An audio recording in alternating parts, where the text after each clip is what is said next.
let's talk about this solid core door now. Now, it seems as though that I used my pad from before. I used this initially on all of the doors, okay? And I hit them all. I didn't do it really super rough and hard, but what I'm going to do, because I'm at this stage, I'm going to do this door slightly different. I'm going to go ahead and take my 150 grit paper, because that was 100 grit paper, and I'm gonna go over it just like I did that other door. And mind you, I have not painted this door yet. I'm still sanding and stuff, and this will just get it a little bit better. I got all the other imperfections off with that other sanding paddle, and it worked out really good when I needed it. Now I can finish up just doing this by hand. I'm just lightly going to make that rough sandpaper just a hair smoother.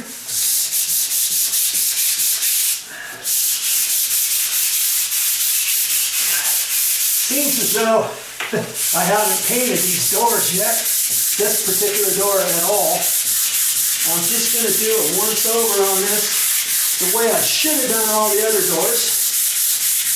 Okay? Just to give you some options.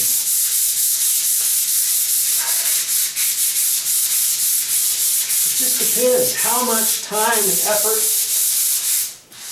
you want to put into your project and how particular you are and that kind of thing. Now I forget if I did that little section right there.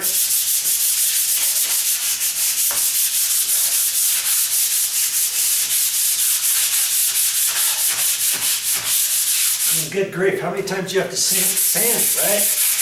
Because if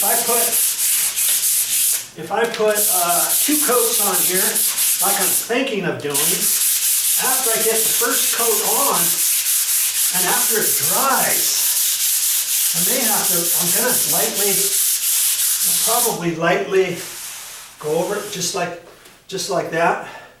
Before I put the second coat of finish paint on. But I'm gonna have to be really mindful of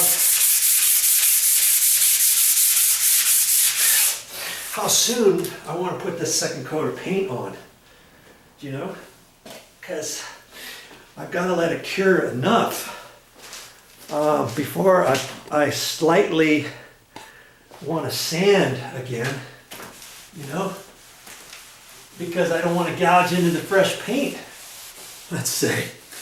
So yeah, you're going to put 2 coats on a little bit different than if you're just going to put one. If I just put 1 coat on, chances are some of my sanding lines could show through the paint to a certain extent. You know, you get a much better job, of course, if you do it a second time. That's my reason for thinking I may have to set these out here all night and not install them. That'll give it all night to dry on that second coat. And then tomorrow, I don't necessarily have to put these on the hinges and in the door jamb first thing in the morning. I could go late afternoon, right? And that'll give this additional time to dry. Because I'll tell you what, on these solid core doors, to lift it, I'm going to have to kind of put my fingers on it tight, my thumb, and on fresh paint. And if it's not cured enough, you could leave a fingerprint or dirty marks on there, or push into the paint, whatever. You know, you gotta be mindful of stuff like that. Okay? Okay, I'm gonna hit the edges. I guess I'll hit the edges again. I've already done these once. But with the rough rougher grade sandpaper. Seems as though I've gone this far. I might as well go the rest, right? It might be a slight overkill, but you didn't see me sand this from before, and you can see what you're gonna get into if you decide to paint yourself. I'm sure you can paint them yourself. Okay, it's not that hard, really. You gotta have a kind of a good touch, and kind of have to know how to use a roller and the pole. And I'll show you that. I'll show you that when I get ready for it. Right. Right now, it's all in the prep, baby. But you gotta tell yourself.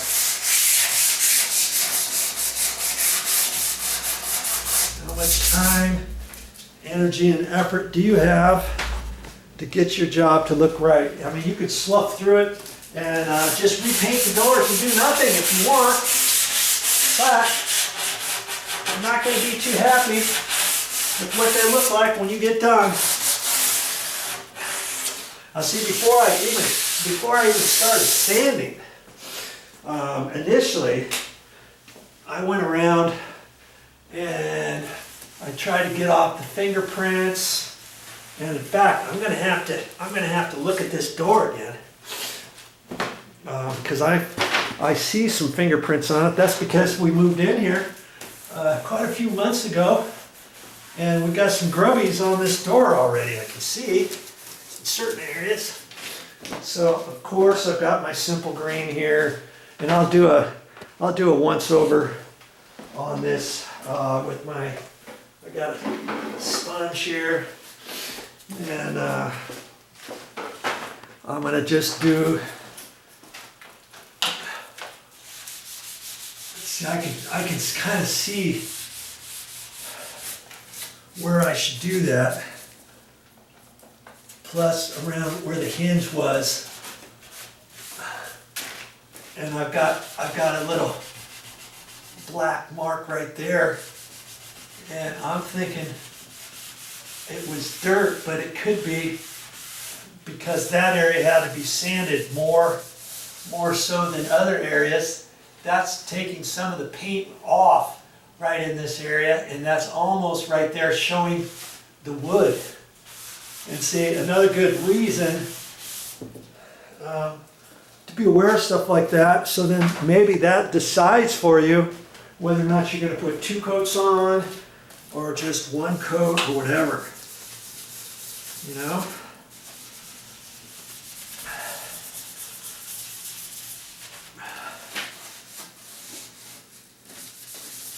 Around the doorknobs, of course, we get a grubby fingerprints and stuff.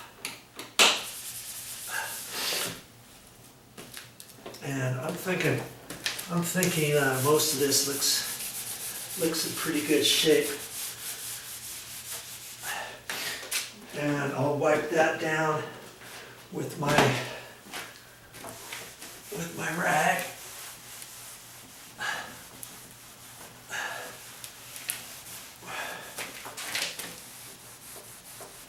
And the stuff that I did on this side of the door, I got to do the same thing on the other side of the door. And I didn't show you, but I went the extra mile and the extra effort. I propped this door down, and I took that 1 screw out that was bent. Sure enough, it was bent over. And I put 2 screws in at the bottom side of each area. So I got 2 screws there, 2 screws over there. On the solid core door, the single doors that I did before, hollow core, 1 screw and 1 screw is fine. Okay, so now I've got to be careful with this as I swivel the door around to get the other side. I might as well show you that, I guess. I mean, I don't know how much you want to see. In fact, I think because I've got it right here, I probably should wipe this whole thing down again just to be on the safe side. And see, when you go through different steps, sometimes you forget what's going on. Did I wipe it down again? Because remember, I did that other little piece of sandpaper over this whole door, and I'm not sure if I wiped the whole thing down again or not, with me talking to you and all that.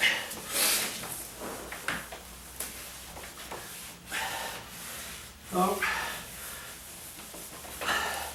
I'll just go ahead and do it. When in doubt, do it. If you want a nice job on your door, on your doors, okay?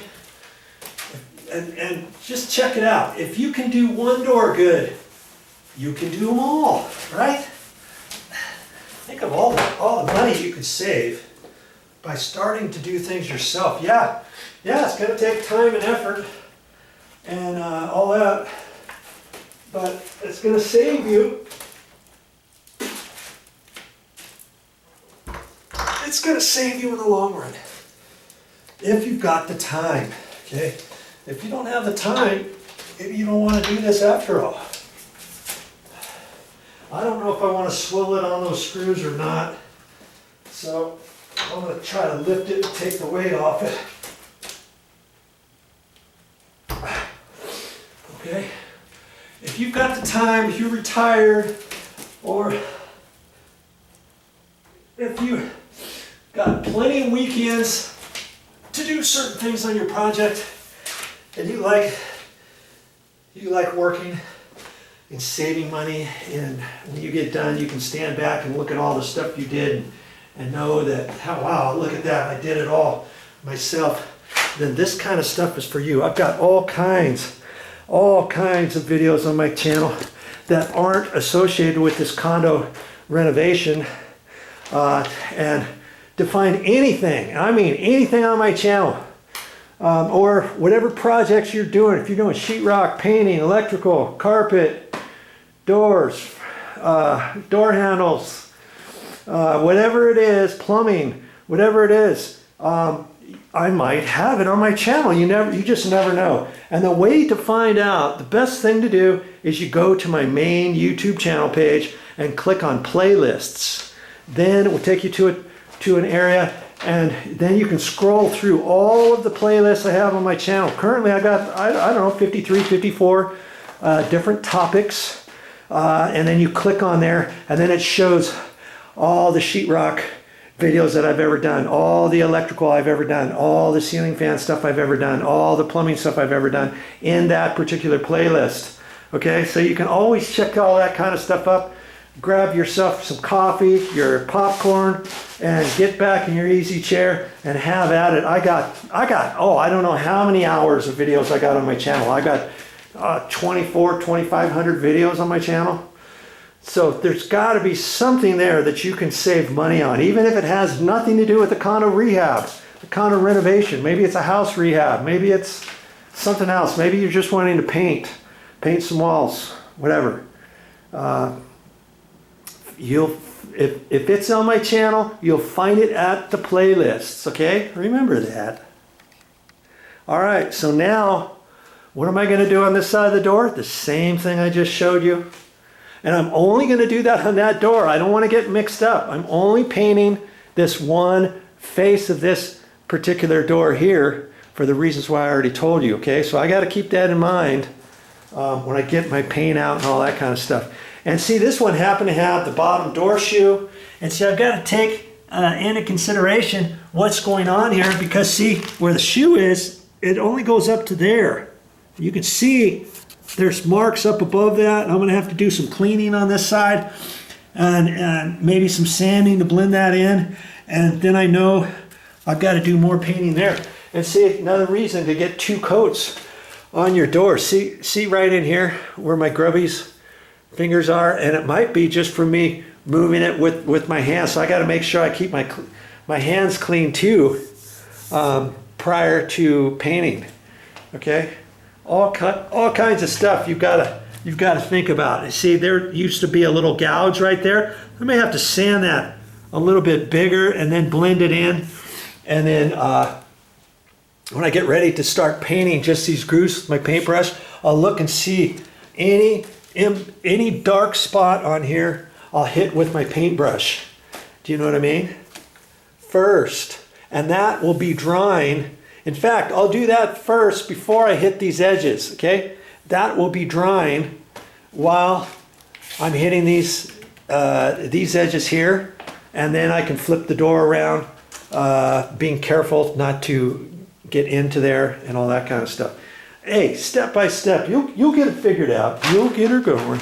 All righty. Okay, a few minutes later, I got her all done. And incidentally, if you have any gouges, see how I sanded that out further? I can still see a little indentation there. But after putting 2 coats of paint, after I put the first coat on, I can lightly sand and put another one. It'll probably fill it up, probably fine. But if you got some gouges in your door, let's say, and you want to fix them, what could you do? Well, I just happen to have some stuff here. Look at this. Durham's water putty and rock hard. Durham's rock hard water putty. This is dry. You mix it up, and this stuff works really good. And it's really cheap too. You can get it in a big container. You get a small container. This is the small one. Okay, and I'd only need to mix up a little bit, put it on there, let it dry, lightly sand it off. And you would never know that it was there. I've even seen a painter. He used rock hard. First time I saw anybody use Durham's rock hard was somebody had taken a door jamb. Let's say they had taken a door jamb like this. They were trying to reuse it, and they decided to put the hinges over here to make it a different hand swing door after they flipped it around, all that kind of stuff. And they had to fill. He had to fill in this area of the door jamb where it was dadoed in, okay, like this. Now, how on earth would you be able to do that? Well, he took that rock hard water putty, mixed it up, put it on there, and then as it was drying, then he could shape it, and he took a sharp putty knife and he kind of scraped off where he thought it would need to be, and then he mixed up a little bit more, put it on there, sanded it really good. And I tell you what, when he got done painting, I could not see these at all. It blended in perfectly. And rock hard, Durham's rock hard water putty is what he used. Okay, so there's a tip for you, and that will work good on any kind of wood. If you've got window stools that have gouges in them, any sort of things on your door frames, okay, your door jambs, your baseboards, your rails that go up the stairs. In fact, I've got a gouge. I'm going to end up taking this down later and repainting it. And I've got some new hardware, some nickel finished ones to match everything. And this thing, I think it's got a gouge. Yeah, see right there? See that gouge? I'm going to use that rock hard water putty on that when I get ready to do that. And then I'm going to feel my hands all the way and see if there's any other marks. I'll get that off of there, and I can check this all out. I could have done that before I painted these and stuff, or you know, if you've got some big old gouges on something like this going down your stairs, anything on wood, Durham's rock hard wood putty. Oh man, that stuff works really super good. But I'm not going to use it for that one little thing. I'm going to leave it. I'm going to go ahead and leave it. But I wanted to at least show you what you could do if you have any gouges on your doors or on your wood before you paint. That stuff works really super good. All right, what am I going to do next?